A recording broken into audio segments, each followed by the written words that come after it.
লেবাননের স্বাস্থ্য মন্ত্রণালয়ের তথ্য অনুযায়ী গত 4 দিনে ইসরায়েলি হামলায় অন্তত 110 জন নিহত হয়েছেন। ইসরায়েল দাবি করছে তারা মূলত হিজবুল্লাহর সামরিক লক্ষ্যবস্তুতে হামলা চালাচ্ছে। তবে লেবাননের পক্ষ থেকে অভিযোগ, এই হামলায় সাধারণ মানুষও ব্যাপকভাবে ক্ষতিগ্রস্ত হচ্ছে। যুদ্ধবিরতি কার্যকর থাকার কথা থাকলেও দুই পক্ষই একে অপরকে চুক্তি ভঙ্গের দায় দিচ্ছে।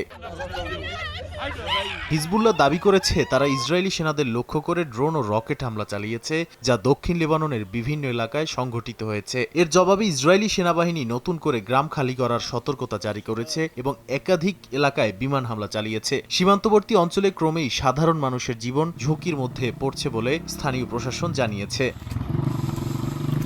লেবাননের স্বাস্থ্য মন্ত্রণালয় জানিয়েছে, সাম্প্রতিক সহিংসতার শুরু থেকে মৃতের সংখ্যা 2600 ছাড়িয়েছে। আহত হয়েছেন 8000-এরও বেশি মানুষ। এর মধ্যে শিশু হতাহতের ঘটনাও ঘটেছে, যা পরিস্থিতিকে আরও উদ্বেগজনক করে তুলছে। বিপুল সংখ্যক মানুষ বাস্তুচ্যুত হয়ে পড়েছে বলে স্থানীয় সূত্রগুলো জানিয়েছে।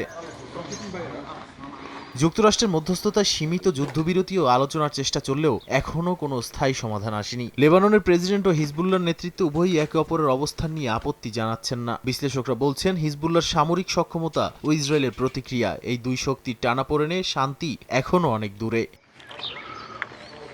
নাদিম মারজান, সময় সংবাদ।